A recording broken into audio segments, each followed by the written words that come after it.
നൽകണമേ. അങ്ങയുടെ തിരുമനസ്സ് സ്വർഗ്ഗത്തിലെ പോലെ ഭൂമിയിലുമാകണമേ.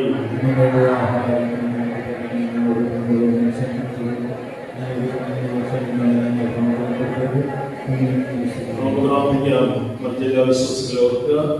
ദൈവമേഖലവാദെല്ലാ പാപങ്ങൾക്കും മാപ്പോടുകയില്ല. മനുഷ്യരുടെ നിത്യരക്ഷണം ആഗ്രഹിക്കുകയും ചെയ്യുന്നവരോ ഞങ്ങളിത് വേർപിരിഞ്ഞു പോയ ഞങ്ങളുടെ പ്രിയപ്പെട്ട മാതാപിതാക്കൾ, ഗുരുജനങ്ങൾ, ജീവിത പങ്കാളി, മക്കൾ, സഹോദരി സഹോദരന്മാർ, ബന്ധുമിത്രാദികൾ, അയൽവാസികൾ, ഞങ്ങളുടെ ഇടവകയിൽ സേവനം ചെയ്ത വൈദികര്, സന്യസ്തര്, സഭാശ്രേഷ്ഠന്മാര്, സഭാ ശുശ്രൂഷകര്, അകാലമരണം സംഭവിച്ചവർ, അപകടത്തിൽപ്പെട്ടവര്, വെടുമരണത്തിൽപ്പെട്ടവര്, ആത്മഹത്യ ചെയ്തവര്, അധികുദാസ സ്വീകരിക്കാതെ മരിച്ചവര്, പശ്ചാത്തപിക്കാതെ മരിച്ചവര്, അപോഷണങ്ങൾ കൊല്ലപ്പെട്ട കുഞ്ഞുങ്ങൾ, ജ്ഞാനസ്നാനം സ്വീകരിക്കുന്നതിന് മുമ്പ് മരിച്ചുപോയ പൈതലുകള്, ശുദ്ധീകരണത്തിലെ ആത്മാക്കളെ, ജ്ഞാനാത്മാക്കൾ, പരിശുദ്ധ അമ്മയുടെയും വിശുദ്ധ സകല വിശുദ്ധരുടെയും മാലാഖമാരുടെയും അന്തരീക്ഷത്തെ വഴി സ്വർഗീയ സൗഭാഗ്യം പ്രാപിക്കുന്നവരുടെയാകണമേ.